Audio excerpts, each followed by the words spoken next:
இன்றுக்கு பயத்தை தவிர்த்து யாரையும் சந்தித்த காலம் எப்போது என்று அவன் நினைவில்லை. இந்த உலகத்தில் ஒரு கண் பார்வை கூட சந்தேகமாக மாறிவிட்டது. ஒரு தவறான நொடி மரணம் நெருங்கப் போதும். இப்போது வாழ்க்கையின் அடையாளம் 3 வார்த்தைகள்: பசி, பயம், மௌனம். 2 மாதம் அரை மாதம் ஆண்டி, அவன் மனைவி கே மற்றும் அவர்கள் சிறு குழந்தை ஒரு சிறு படகில் வாழ்ந்தார்கள். நீர் அவர்களை காப்பாற்றியது, ஆனால் அதே நீர் அவர்களை உலகத்திலிருந்து தனியாக வைத்தது. நிலம் மிகவும் ஆபத்தானது. அங்கே மனிதர்கள் கூட மிருகங்களைப் போல மாறினார்கள். ஆனால் பசி மனிதனை தவறு செய்ய வைக்கும். ஒரு நாள் ஆண்டி ஒரு கைவிடப்பட்ட யாட்டை கண்டான். அதை பார்த்த நொடியில் அவன் உள்ளத்தில் ஒரு சிறு நம்பிக்கை தோன்றியது. மெதுவாக படகை அதை நோக்கி ஓட்டினான்.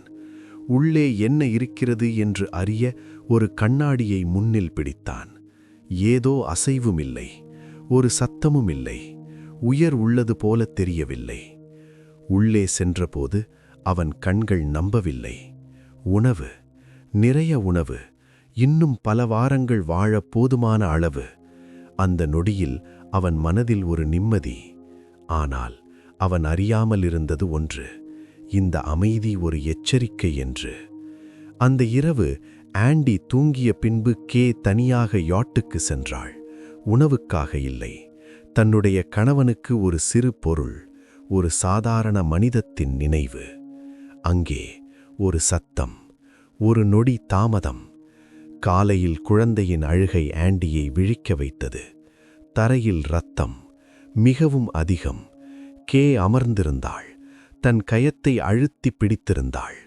அவள் அழவில்லை, அவள் கத்தவில்லை. அவள் மெதுவாக ஒரு கைவளையை எடுத்து ஆண்டியின் கையில் போட்டாள். 48 மணி நேரம். அந்த நொடியில் ஆண்டி கேள்வி கேட்கவில்லை. அவன் புரிந்து கொண்டான். அவன் சாமானை பக்கம் செய்தான். நிலத்தில் இன்னும் உதவி இருக்கும் என்று அவன் நினைத்தான். இன்னும் ஒரு மருந்து இருக்கும் என்று அவன் நம்பினான். விடியலை நோக்கி அவர்கள் பயணம் தொடங்கினார்கள். கையை காரில் இருத்தி அவர்கள் நிலத்தில் பயணம் தொடங்கினார்கள். படகில் இருந்த அமைதி இங்கே இல்லை. ஒவ்வொரு சத்தமும் ஆபத்து, ஒவ்வொரு நிழலும் பயம். சில நேரங்களில் காருக்கு வழிகாட்டும் சாலை கூட கைவிடப்பட்டது போல தெரிந்தது. மனிதர்கள் காணப்படவில்லை, ஆனால் அவர்கள் இருக்கிறார்கள் என்று ஆண்டி அறிந்தான். மறைந்து, கண்கள் மட்டும் பார்த்து. ஒரு நேரம் காரில் பெட்ரோல் நிரப்பும்போது கை ஒரு நிழலை பார்த்தாள். ஒரு ஜாம்பி மெதுவாக அவர்களை நோக்கி நடந்தது. கை கத்தவும் முடியவில்லை. அவள் கையில் இருந்த பலத்தை எல்லாம் சேர்த்து காரின் இண்டிகேட்டரை ஆன் செய்தாள். ஆண்டி புரிந்து கொண்டான். அவன் வேகமாக காரில் திரும்பி ஏறினான். என்ஜின் சத்தம், பின்பு தப்பித்தல். ஆனால் சிறு நேரத்தில் கை தன் கயத்தை நோக்கி பார்த்தாள். இரத்தம் மட்டுமல்ல, ஜாம்பி இரத்தம். அவள் புரிந்து கொண்டாள், இது முடிவை நெருங்கி வருகிறது. கை காரை விட்டு போக வேண்டும் என்று சொன்னாள், தன் குடும்பத்தை காப்பாற்ற. ஆனால் ஆண்டி அவளை விடவில்லை. அவன் நம்பினான். அவன் விடமாட்டோம் என்று முடிவு செய்தான். ஆனால் விதி அவர்களுக்கு நேரம் கொடுக்கவில்லை. ஒரு நொடி, ஒரு தவறு, கார் விபத்து. இரும்பு முறிந்தது. மரத்தின் ஒரு கொம்பு கையின் உடலில் குத்தியது.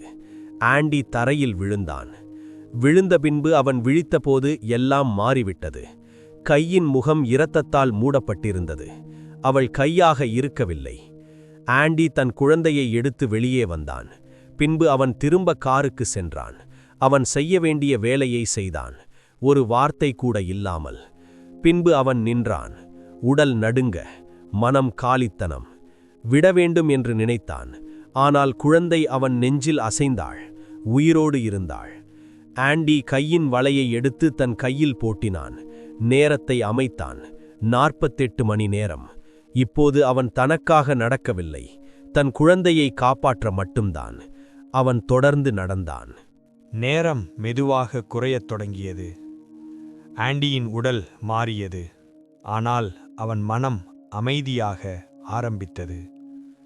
பசி முதலில் வந்தது, பின்பு தலை சுற்றல், பின்பு ஒரு அமைதியான மௌனம் அவன் உள்ளத்தில் நிறைந்தது.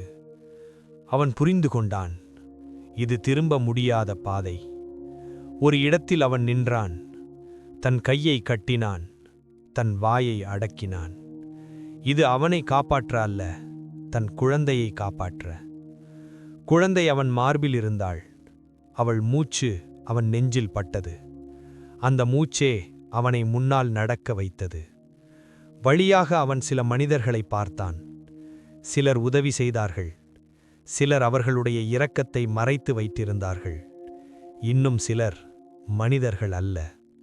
ஒரு நாள் அவன் ஒரு பெண்மையை சந்தித்தான். அவள் தன்னுடைய அப்பாவை காப்பாற்ற அவனை ஜாம்பியாக தன்னுடன் வைத்திருந்தாள். அவள் தன் அன்பின் அர்த்தத்தை வேறு வழியில் காத்து கொண்டிருந்தாள். ஆண்டி அவளை பார்த்தபோது ஒரு கேள்வி அவன் உள்ளத்தில் எழுந்தது. அன்பு என்றால் என்ன? உயிர் இருப்பதா அல்லது நினைவு இருப்பதா? நேரம் மேலும் குறையது. அவன் உடலின் அசைவுகள் கஷ்டமாக மாறின. ஆனால் அவன் கால்கள் நின்றதில்லை. அவன் குழந்தையை ஒரு இடத்தில் விட்டு போக வேண்டும் என்று நினைத்தான். ஆனால் ஒவ்வொரு முறையும் அவன் உள்ளத்தில் ஒரு பயம். அவள் யாரிடம் இருந்தால் காப்பாற்றப்படுவாள்? ஒரு நாள் அவன் ஒரு இடத்தை அடைந்தான். அங்கே மனிதர்கள் இருந்தார்கள். ஆனால் அவர்கள் மனம் அந்த இடத்தில் இருக்கவில்லை. ஆண்டி புரிந்து கொண்டான். உயிரோடு இருப்பது போதும் என்று நினைப்பவர்கள் உயிரை காப்பாற்ற தகுதியான மனிதர்கள் அல்ல. அவன் திரும்ப நடந்தான். இன்னும் சில நேரம், இன்னும் சில அடிகள். அவன் தன் குழந்தையை காப்பாற்ற வேண்டும். அது மட்டும் போதும். நேரம் மிகவும் குறைந்தது. ஆண்டியின் உடலின் உள்ளே ஒரு மாற்றம் நடந்தது. அவன் கண்கள் கருத்தின. அவன் மூச்சு கனமாக மாறின. அவன் இடையிடையில் நின்று விட்டான். தன் கையிலிருந்த பலமெல்லாம் குறையத் தொடங்கியது. ஆனால் அவன் கையிலிருந்த பொறுப்பு, அது இன்னும் அதிகமாக இருந்தது. ஒரு நேரம் அவன் தன் குழந்தையை கீழே வைத்தான். அவள் முகத்தை பார்த்தான்.